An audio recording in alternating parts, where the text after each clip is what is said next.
할렐루야. 반갑습니다. 거룩한 주일 주님 앞에 나와 예배드리는 우리 모든 성도님들을 주님의 이름으로 기쁘게 환영하며 또 축복합니다. 좋은 계절입니다. 아름다운 계절입니다. 그래서 자연이 우리를 부르고 있습니다. 그 어떠한 부름에도 우리가 미혹되지 않고 오늘도 예배자의 자리가 또한 예배자가 되어서 예배의 자리를 지켜가니 감사를 드리고 여러분 모두를 축복합니다. 하나님께서 예비하신 놀라운 은혜가, 놀라운 복이 가득히 채워지는 시간이 될 줄로 믿습니다. 옆 사람하고 인사드립니다. 잘 오셨습니다. 큰 은혜 받읍시다. 네, 오늘 10월의 두 번째 주일이 되었습니다. 10월도 이제 중반에 접어들었네요. 10월 두 번째 주일 함께 나눌 말씀의 제목은 여전히 똑같습니다. 누구를 본받아야 할까요? 몇 번째입니까? 17번째 시간입니다. 우리는 성경에 나타난 여러 본받을 만한 인물들을 살펴보면서 지금까지 16번째, 지난주까지 은혜를 나누었습니다. 지난 주일에는 특별한 한 여인을 보았습니다. 아비가일이라고 하는 여인을 이야기하면서 본받자라고 했습니다. 아비가일을 이야기하면서 무엇을 본받자고 제가 한 가지 얘기했는데 기억나시나요? 무엇을 본받자? 순발력. 네, 오늘 순발력을 발휘해서 잘 이야기해 주셨습니다. 네, 순발력을 본받자라고 했습니다. 우리는 순발력이 있어야 합니다. 어쩌면 우리 모두는 나름대로의 순발력을 가지고 있을 수 있습니다. 때로 이 순발력은 인간의 본능과도 깊은 연관이 있다는 것도 우리는 보게 됩니다. 운전을 하다 보면, 운전을 하시는 분은 아마 느낄 것입니다. 혹시 내가 운전을 하다가 위험에 처했다, 앞차와 정면으로 부딪히게 될 것 같다, 그러면 어떡합니까? 본능적으로 내가 핸들을 틉니다. 꺾어버립니다. 자, 핸들을 뜨는데 어느 방향으로 핸들을 트냐? 나를 보호하는 방향으로 핸들을 틉니다. 그래서 차량에서 가장 위험한 좌석은 어느 좌석이냐? 운전석 바로 옆에가 가장 위험한 좌석입니다.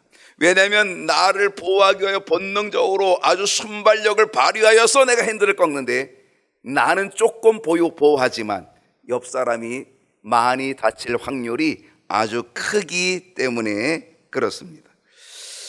물론 모든 사람이 순발력을 가지고 있는 것은 아닙니다. 순발력이 둔한 사람도 있습니다. 우리가 지난주에 보았던 나발이라고 하는 사람, 이 아비가일의 남편이었지요. 이 나발이라고 하는 사람은 순발력이 아주 둔했습니다.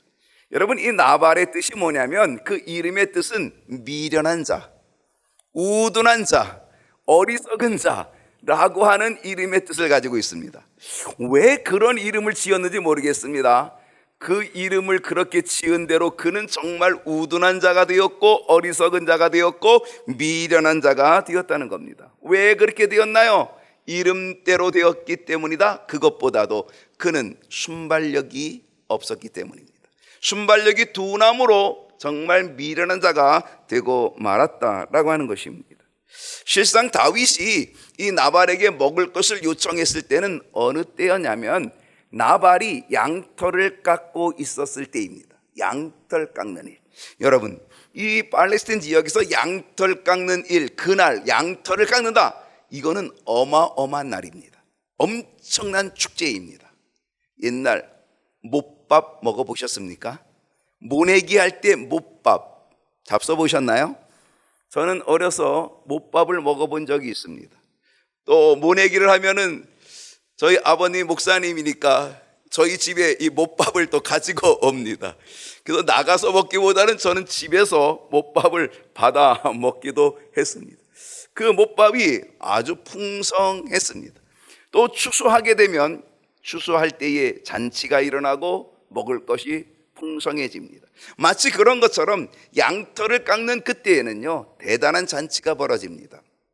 압살롬이 양털을 깎을 때에 자기 아버지 왕도 초청할 정도였습니다.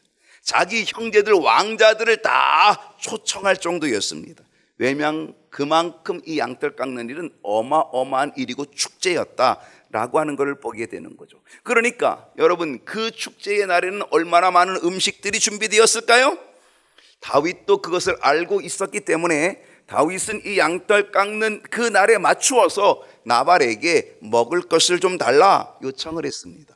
그 정도 되면 나발은 순발력이 있어야 됩니다. 아하, 다윗의 일행이 우리를 지켜줬기 때문에 그래, 오늘은 또 축제의 날이야, 이래서 좀 먹을 것을 제공해 주는 순발력이 있으면 얼마나 좋겠어요. 그런데 그는 그 나발이라고 하는 이름대로 우둔한 자였고 미련한 자가 되어서 단칼에 다윗의 요청을 거절합니다. 그것도 거절하는데 어떻게 거절했다고요? 다윗을 모욕하면서 거절했다라고 하는 사실입니다. 정말 나발은 순발력이 없는 사람이었습니다. 거기에 비해 다윗은 순발력이 빨랐습니다. 그 순발력은 어떤 순발력? 칼을 차는 순발력. 그리고 나발과 그 집안에 있는 모든 남자를 단칼에 죽이겠다라고 하는 순발력을 가지고 달려왔다라고 하는 사실입니다. 여러분, 오늘 우리도 순발력이 있어야 합니다. 그러나 그 순발력은 이렇게 감정과 분노에 찬 순발력이 되어서는 안 될 것이고, 우리가 가져야 될 순발력은 영적인 순발력이 되어야 되고 지혜의 순발력이 되어야 될 줄로 믿습니다. 영적으로 둔하면 나발처럼 됩니다. 어리석은 자가 되고 우둔한 자가 되고 미련한 자가 되어서 사탄의 공격을 우리는 절대로 이겨내지 못합니다. 그리고 나발처럼 안타까운 미련한 자가 될 수밖에 없다는 사실입니다. 그러나 아비가일의 순발력은 어땠습니까? 아주 뛰어났습니다. 그것도 어떤 순발력? 분노와 감정에 찬 순발력이 아니라 지혜의 순발력을 가지고 있습니다. 칼을 차고 달려오는 다윗을 막아내는 순발력이었습니다. 먹을 것을 준비하고 다윗을 마중 나갔던 것입니다. 다윗의 분노의 칼을 막게 되고 피바람이 불게 될 모든 상황을 다 막아내고 중단시켰던 이 아비가일의 순발력, 지혜의 순발력은 우리가 분명 본받아야 될 순발력입니다. 여러분, 우리의 일생에, 우리의 삶에 어떤 일이 벌어질지 우리는 결코 예측할 수가 없습니다. 여러분, 어떤 환난이, 어떤 어려움이 우리에게 올지 우리는 아무도 예측할 수 없습니다. 우리는 그때마다 우리는 이 아비가일이 가졌던 지혜의 순발력을 발휘한다라고 한다면 내 앞에 있는 어떤 환난도, 어떤 어려움도 우리는 능히 잠잠케 하는 은혜의 역사가 일어나게 될 줄로 믿습니다. 오늘의 주제, 자, 아비가일을 통하여서 우리는 또 무엇을 본받을 수 있을까? 지난주에 저는 순발력이라고 하는 것을 이야기했습니다. 오늘은 두 글자 이야기합니다. 그것은 겸손입니다. 여러분, 겸손은 교회에서 수없이 많이 듣습니다. 아주 많이 듣는 것이 겸손입니다. 성경에서 최고의 겸손의 모범을 보인 분은 누구다? 예수님이십니다. 빌립보서 2장 5절 말씀 한번 다 같이 한번 읽어볼까요? 시작.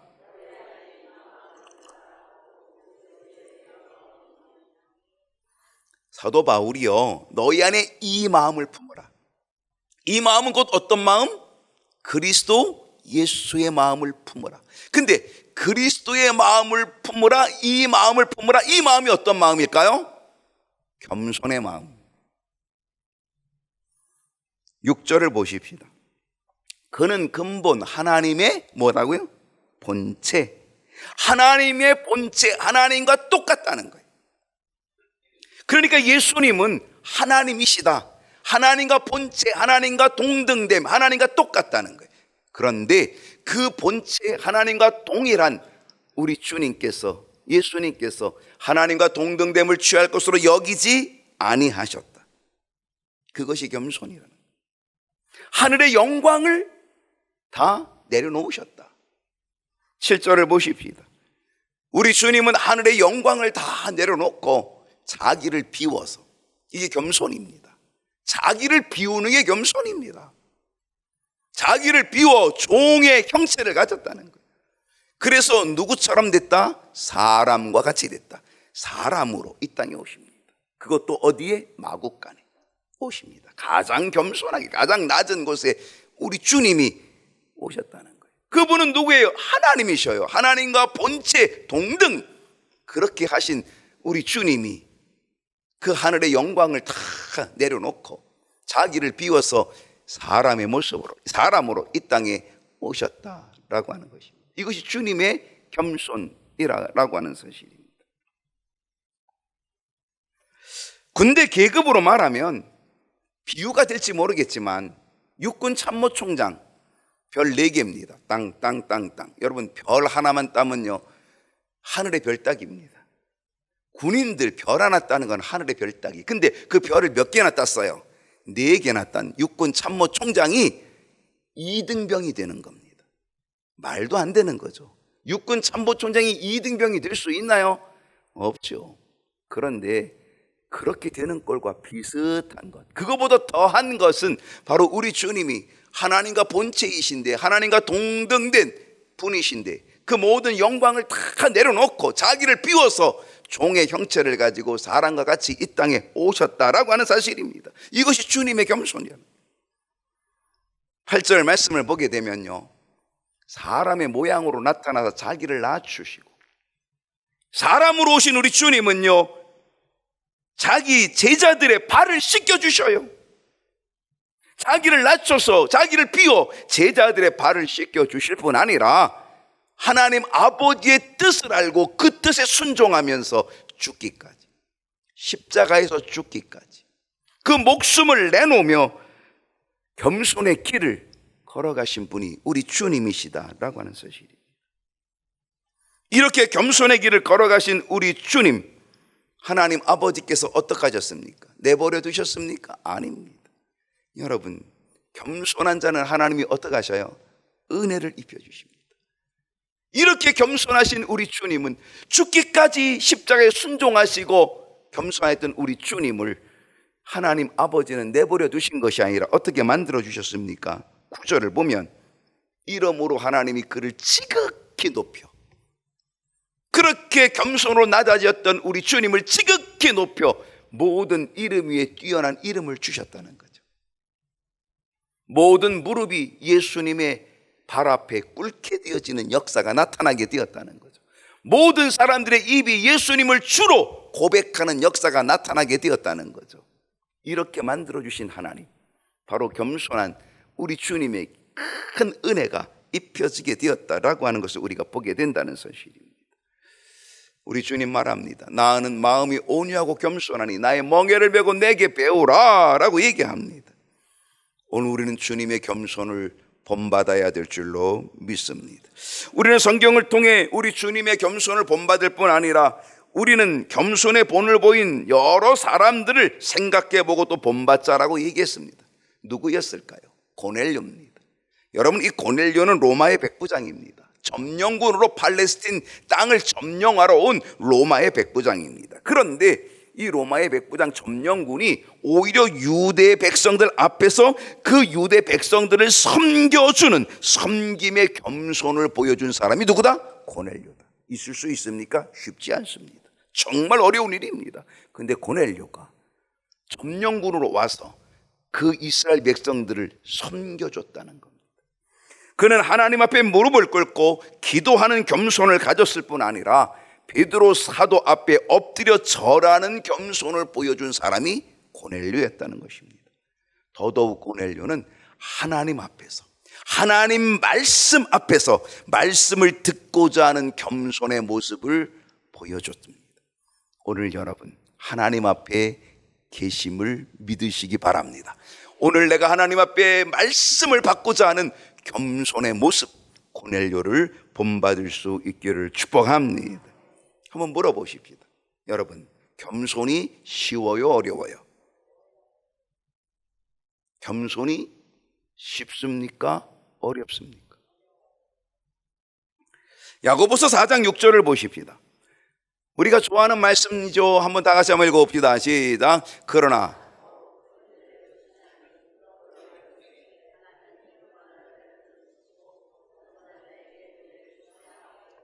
하나님은 교만한 자는 어떻게 하신다? 물리치신다. 여러분 잘 기억하세요. 하나님은 교만한 자는 물리치신다. 하나님은 겸손한 자는 어떻게 하신다? 은혜를 주신다. 다시 물어볼게요. 교만하기가 쉽습니까? 겸손하기가 쉽습니까? 여러분, 교만하는 것은요, 애를 쓸 필요가 없습니다. 그냥 자동적으로 교만해집니다. 자동적으로 목이 뻣뻣해집니다. 그런데 겸손은요, 자동적으로 절대 안 됩니다. 겸손은요, 자기를 비워. 우리 주님이 그랬잖아요. 자기를 비워. 자기를 쳐서 복종시켜. 이래야 겸손하게 된다는 거예요. 하나님은 교만한 자는 물리치십니다. 하나님은 겸손한 자에게는 은혜를 주십니다. 우리는 은혜의 길, 겸손보다 하나님께서 물리치시는 길, 교만으로 갈 때가 훨씬 더 많습니다. 실상 오늘의 주인공 아비가일은요, 겸손하기가 쉽지 않은 사람입니다. 겸손하기가 쉽지 않아요. 왜 그런지 아십니까? 이유가 있습니다. 사무엘상 25장 3절 보게 되면은요, 그 사람의 이름은 나발이요. 그 나발이 누구라고요? 아비가일의 남편입니다. 그의 아내의 이름은 아비가일이라. 그 여자는, 이 아비가일은 뭐하고? 총명하고. 뭐하고? 여러분, 아비가일은 총명했습니다. 총명하면 교만하기 쉽습니다. 총명하면 겸손하기 쉽지 않습니다. 똑똑하면 교만하기 쉽습니다. 여러분 다 보세요. 누가 교만해요? 똑똑한 사람들이 교만해요. 총명한 사람들이 교만해요. 사무엘하 16장 23절을 봅니다. 그때의 아히도벨이, 여러분 아히도벨이 누군지 아시나요? 들어보셨나요? 아히도벨. 잘 못 들어보셨나요? 이 아히도벨은요, 대단히 총명한 사람입니다. 얼만큼 총명했냐? 제가 볼 때는요, 최고로 총명한 사람이라고 말해도 틀리지 않을 정도입니다. 그때의 아히도벨이 베푸는 계략은 사람이 하나님께 물어서 받은 말씀과 뭐하다? 같다. 그 말이 뭐예요?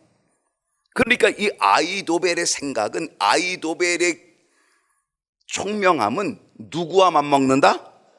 하나님과 맞먹는다. 여러분, 하나님과 맞먹을 정도의 총명함이라고 한다면 이게 얼마나 대단한 총명함입니까? 대단한 거죠. 아히도벨의 모든 계략은 다윗에게나 압살롬에게나 그와 같이 여겨졌더라. 여러분, 이 아히도벨은 누구의 책사였냐면 다윗의 책사였습니다. 다윗의 브레인이었습니다. 그러다가 어느 쪽으로 붙었어요? 압살롬 쪽으로 붙었습니다. 이 압살롬은 아버지를 반역하고 쿠데타를 일으켜서 아버지를 죽이고 내가 왕이 돼야 되겠다, 반역을 일으켰던 사람이 압살롬이거든요. 바로 이 압살롬이 반역을 일으키고 왕궁을 쳐들어오고, 그리고 다윗이 그냥 급하게 왕궁을 버리고 도망치는 바로 그때에 누가 있었다? 압살롬에게 아히도벨이 있었습니다. 그러니까 아히도벨의 이 계략으로 인하여서 결국은 압살롬은 쿠데타에 일시적으로 성공하게 되어서 왕궁을 장악하고 아버지를 몰아냅니다. 쫓아냅니다. 그때 이 아히도벨이 압살롬에게 두 가지 지략을 얘기합니다. 첫 번째 지략은 뭐냐면, 이제 왕궁을 차지했으니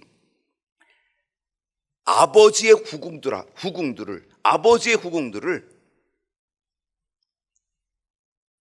이 백성들이 다 보는 앞에서 동침하라고. 그러면 백성들이 와, 다윗 왕의 후궁들을 동침하는 이 압살롬이 이제 우리의 왕이구나, 이 나라의 왕이구나 라고 하는 것을 다 인정하게 된다는 거죠. 그러니까 그렇게 하는. 그래서 아히도벨의 이 계략대로, 이 지략대로 압살롬이 그렇게 합니다. 그러면서 이 아히도벨이 두 번째 지략을 얘기합니다. 뭐냐면, 지금 즉시 도망친 다윗을 추격하라는 겁니다. 지금 즉시 추격해야 된다는 겁니다. 바로 그때에 이 압살롬이 아히도벨의 이 두 번째 지략을 듣고는 뭐라고 얘기하냐면, 그래, 네 지략이 참 괜찮은 것 같은데 한번 다른 사람의 얘기도 한번 들어보자 라고 하면서, 그때 왕궁에 남겨두었던 다윗의 친구였던 후세, 그 후세도 대단한 지략가입니다. 이 후세의 말도 좀 들어보자 이렇게 된 거예요. 그래서 후세를 불러가지고 야, 아히도벨이 이렇게 해서 지금 공격하라 그러는데 네 생각은 어떠냐? 그랬더니 후세가 아이고 아닙니다. 아히도벨의 생각이 지금까지는 뛰어났지만 이번은 틀린 것 같습니다. 그러면서 후세가 지금 당신의 아버지는 원래 전쟁을 기가 막히게 잘하는 사람입니다.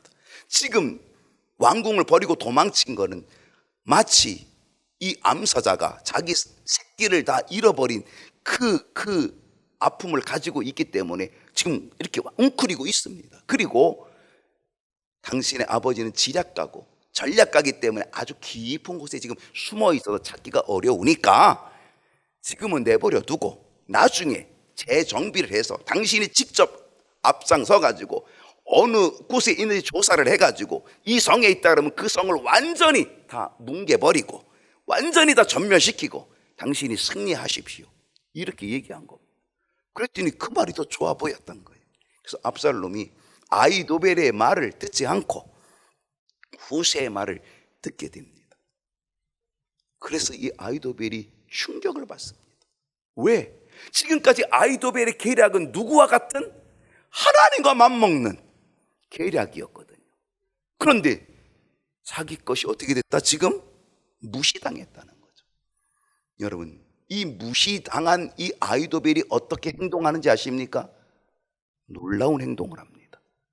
사무엘하 17장 23절 어떤 행동을 하는지 보십니다. 아히도벨이 다시 한번 읽어볼까요? 시작.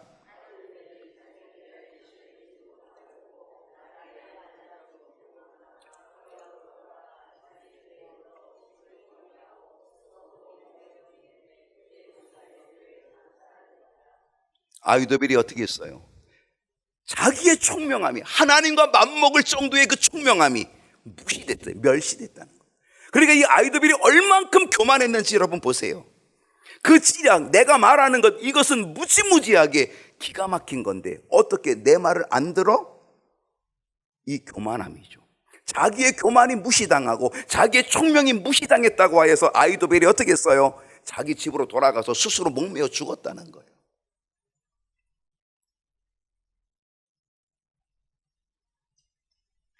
사실 아히도벨은요, 정치적인 입지가 되게 높은 사람입니다.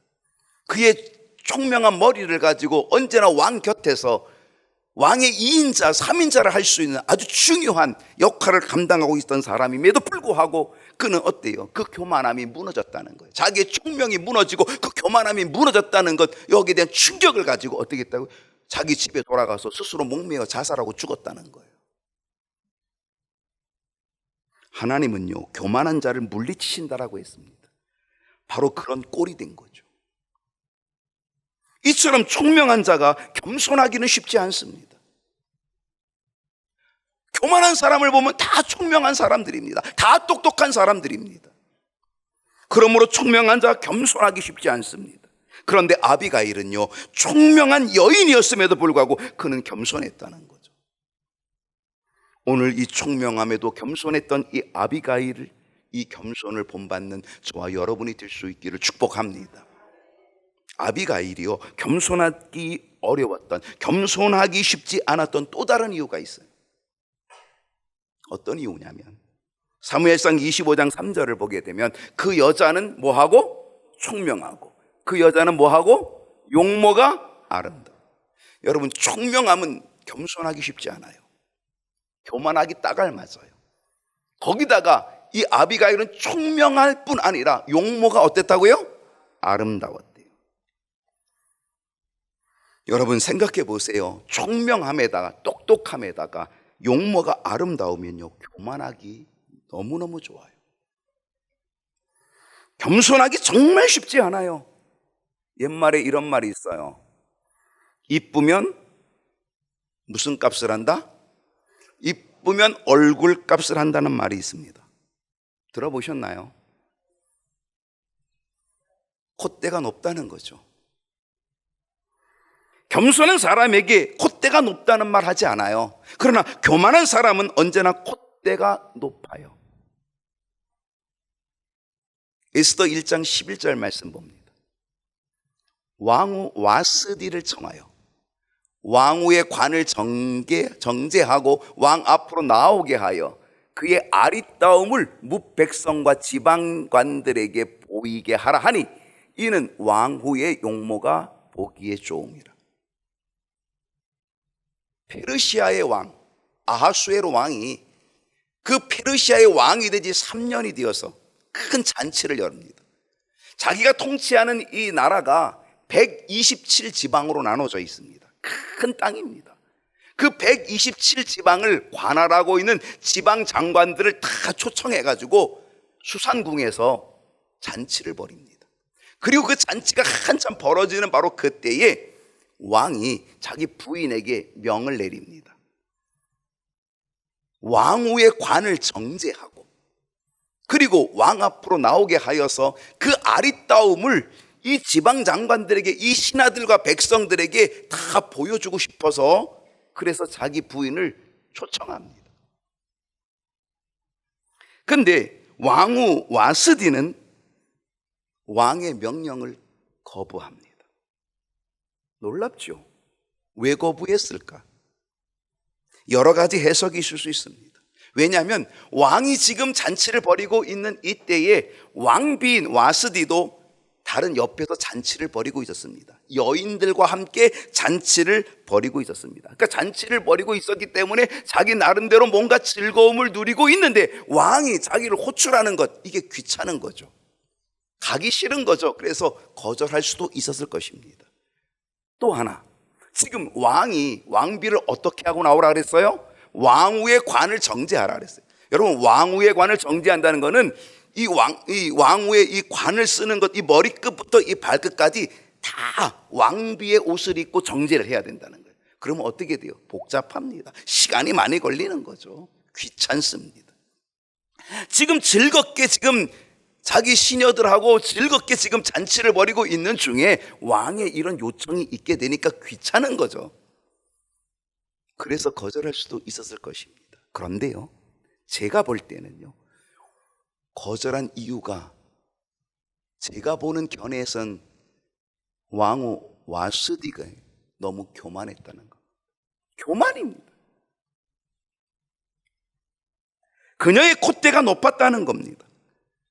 여러분, 이 왕후 와스디의 용모는요, 아마 이 페르시아 나라에서 그 수많은 여인들 가운데 최고였을 겁니다. 최고로 아름다운 여인을 왕비로 맞이했던 것, 그건 틀림없을 것입니다. 왕도 인정할 만큼의 용모가 뛰어난 여인이었던 거죠. 왕이 신하들에게 자랑하고픈 용모를 가지고 있었던 여인이었던 거죠. 여러분, 그 정도 되니까 그의 콧대는 이미 하늘을 찌르고 있었다는 거죠.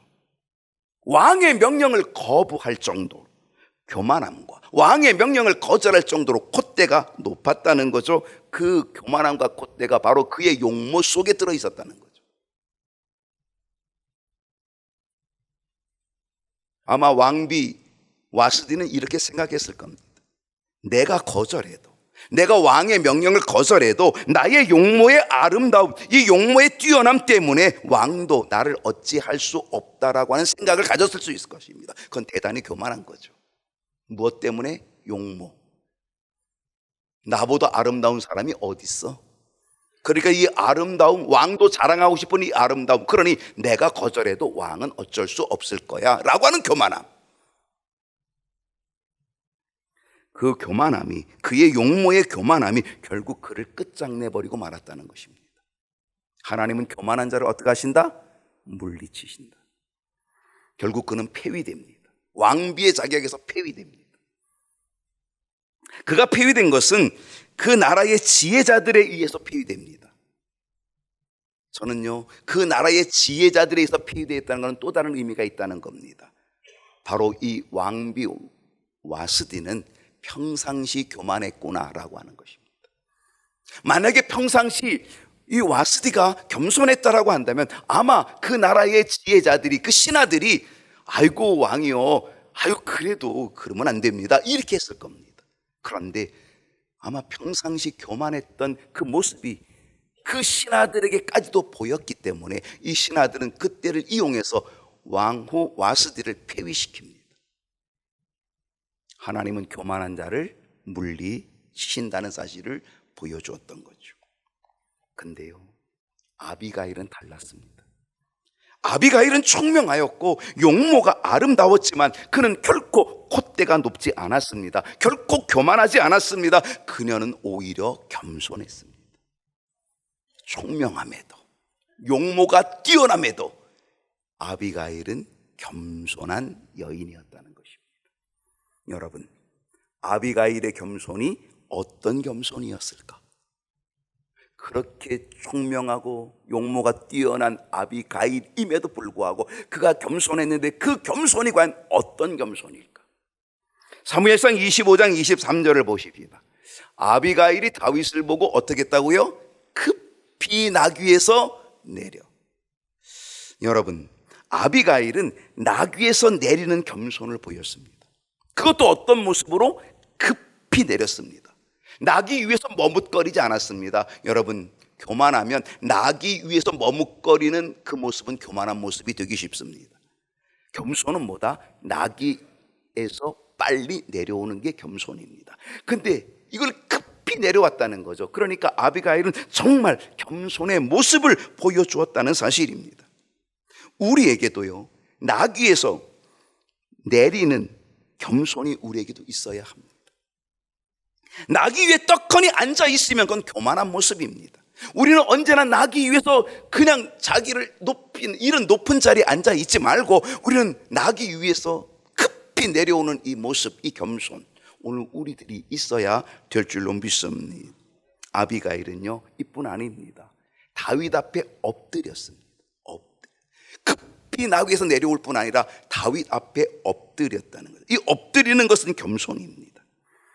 오늘 우리는 이 엎드림의 겸손이 필요합니다. 우리는 하나님 앞에 엎드려야 합니다. 하나님 앞에 엎드리는 겸손을 가지면 하나님은 우리에게 반드시 은혜를 베풀어 주실 줄로 믿습니다. 아비가일은 어떻게 했어요? 다윗 앞에 엎드릴 뿐 아니라 그 얼굴을 어떻게 했다고요? 감히 다윗을 쳐다보지도 못하고 땅에 댔다는 거예요. 땅에. 그 얼굴을 땅에 대는 겸손을 가졌다는 거죠. 여러분, 엎드려도 우리는 납작 엎드려야 합니다. 우리가 하나님 앞에 납작 엎드릴수록 그것은 겸손의 모습이 될 것이고, 그렇게 할수록 하나님께서는 우리에게 더욱 큰 은혜를 입혀 주시게 될 줄로 믿습니다. 아비가일이 가진 겸손은 어떤 겸손이었을까? 40절을 보겠습니다. 다윗의 전령들이, 이 전령은 누구냐면 다윗의 부하들입니다. 다윗의 부하들이 갈멜에 가서 아비가일을 만납니다. 그리고 아비가일에게 이렇게 말을 합니다. 뭐라고 말했어요? 다윗이 당신을 뭐로 삼고자? 와, 이제 다윗의 아내가 되는 겁니다. 이제 이 아비가일의 남편 나발이 죽은 다음에 다윗이 아비가일을 자기 아내로 맞이하겠다는 겁니다. 그래서 자기 아내로 맞이하기 위해 누구를 보낸 거예요? 지금 자기 부하들을, 전령들을 지금 보냈습니다. 그리고 아비가일에게 우리 주인 다윗이 당신을 아내로 삼고자 합니다. 당신을 아내로 지금 초청합니다. 그리고 우리를 당신께 보냈습니다. 이렇게 지금 말을 하고 있습니다. 놀라운 일이 벌어졌습니다. 지금 다윗의 아내가 되어지는 이러한 상황이었던 거죠. 여러분, 이런 상황이면 어때야 됩니까? 콧대가 좀 높아도 되지 않을까요? 다윗의 아내가 되니까 고개가 좀 뻣뻣하고 목이 좀 고다지고 막 이래야 되는 것 아니겠습니까? 아비가일의 모습이 어떤지 아십니까? 41절 그 다음 절을 보니까 아비가일이 일어나 몸을 굽혀 얼굴을 땅에 대고, 정말 기가 막힙니다. 지금 다윗의 아내로 초청받았습니다. 그럼에도 불구하고 아비가일은 여전히 그 겸손을 가지고 있습니다. 변함없는 겸손을 가지고 있습니다. 일어나 몸을 굽혀 얼굴을 땅에 대고, 그리고 그 다윗의 부하들에게 말합니다. 뭐라고 얘기했어요? 내 주의 여종은 저는 내 주의 전령들, 당신들의 발 씻길 종들입니다. 종입니다. 당신은 당신들의 발을 씻겨줄 종에 불과합니다. 여러분, 사극에 보면 왕궁에 궁녀들이 많잖아요. 근데 어느 날 왕이 궁녀 중에 한 사람하고 눈이 맞았어요. 그래가지고 동침하여서 그 궁녀가 왕의 아이를 갖게 되었다? 그러면 그때부터 어떻게 되는 거예요? 이 궁녀가 눈이 뒤집어지고, 그리고 목이 뻣뻣해지고, 마치 자기가 이 나라의 모든 걸 다 쥔 것처럼 콧대가 높아지지 않습니까? 우리는 사극을 볼 게 아니라 성경을 보십시다. 사라를 알고 계시죠? 아브라함의 부인 사라에게 몸종이 있었습니다. 누구였습니까? 하갈이었습니다. 사라의 몸종이었던 하갈이 어느 날 아브라함의 아이를 갖게 되었습니다. 아브라함의 아이를 갖고 난 이 하갈이 자기가 그토록 섬겼던 자기 여주인 사라를 어떡합니까? 멸시했다는 겁니다. 결국 자기 주인을 멸시하였던 이 하갈은 쫓겨납니다.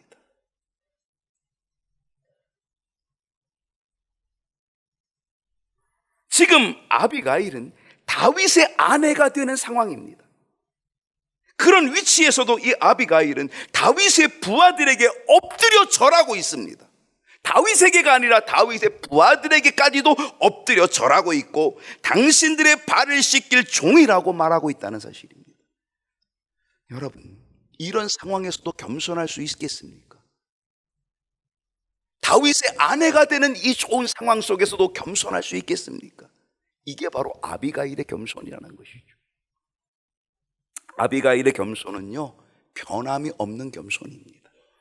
누구에게든지 변함이 없는 겸손. 다윗에게나 다윗의 부하들에게나 변함이 없는 겸손. 다윗의 부인이 되기 전이나 다윗의 아내가 되는 상황에서도 변함이 없는 겸손을 가지고 있었던 사람이 아비가일이라는 것이죠.